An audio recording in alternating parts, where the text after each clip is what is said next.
Radio Equinox, la chaîne du peuple. La chaîne du peuple. Bonjour, le spectacle est désormais plus que désolant, presque pathétique. Il est insultant. Presque tous les castings de hauts responsables de l'État laissent transpirer une odeur nauséabonde de bouffonnerie, une nausée civique. Comment devient-on ministre dans ce pays? La question n'est qu'un cri de désespoir face à une déliquescence morale sans précédent des choix de certains gouvernants.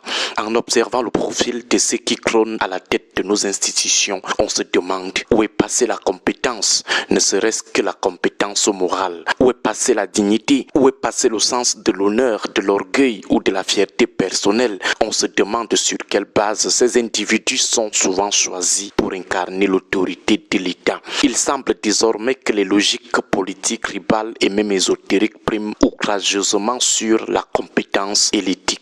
Le Cameroun, pourtant terre de savoir et de rigueur, semble avoir cédé le pas à une sélection par le bas où le mérite est sacrifié sur l'autel des réseaux de l'ombre et du clientélisme. Certains de nos ministres se comportent avec la vulgarité des gardes sous-quartier. Il n'y a plus de retenue, plus de prestige, plus de mystère étatique. On assiste médusé à l'exhibition de personnalités agitées, de véritables adultes en proie à une puberté tardive qui confondent l'autorité avec la comédie et le service public avec le cirque. On a la désagréable impression que l'on ramasse des individus au hasard, des carrefours ou dans l'obscurité pour les jeter comme ça au gouvernement, simplement parce qu'ils sont des militants zélés, des frères du village ou des fratères des cercles ésotériques, des loges sataniques. Pourtant, un ministre, c'est une stature, une hauteur de vue, un charisme, une respectabilité sans faille. Que ceux qui signent ces nominations cessent d'humilier le peuple camerounais.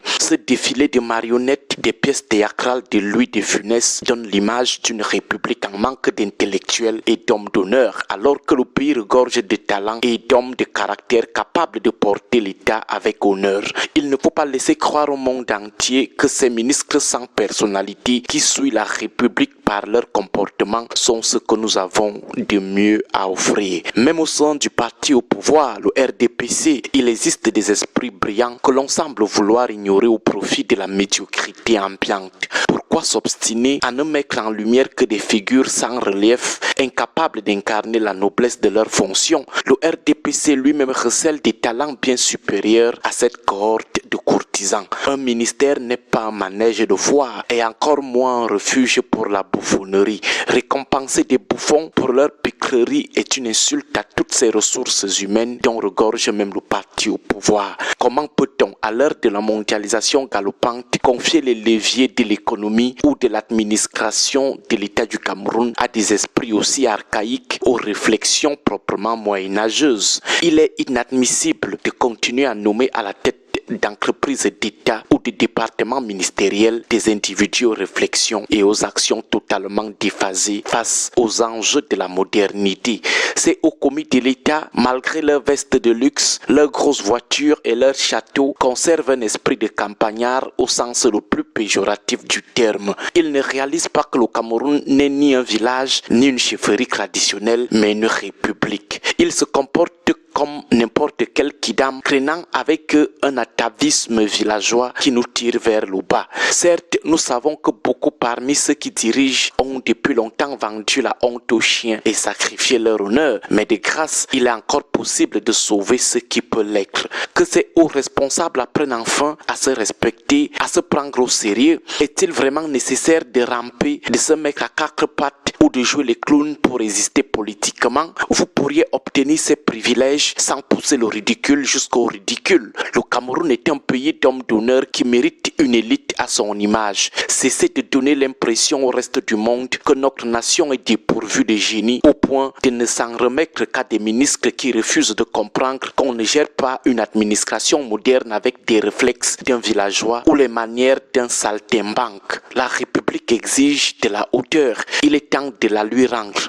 Le Cameroun, ce grand pays d'intellectuels et d'hommes et de femmes charismatiques, mérite infiniment mieux que cette foire à la bouffonnerie qu'on nous offre à chaque remaniement ministériel. Il est temps de mettre fin à cette imposture et de rendre à l'État ses lettres de noblesse avant que le monde entier ne finisse par croire que nous n'avons rien d'autre à offrir que ce théâtre de l'absurde. Mettez parfois de côté vos histoires de sectes, de tribalisme et de politique villageoise et choisissez finalement ne serait-ce que des hommes qui ne vont pas donner l'impression au monde entier que tous les Camerounais ne sont que de pauvres bouffons. Agréable semaine à tous. Que Dieu et nos ancêtres continuent de veiller sur nous. Radio Equinox, la chaîne du peuple. La chaîne du peuple.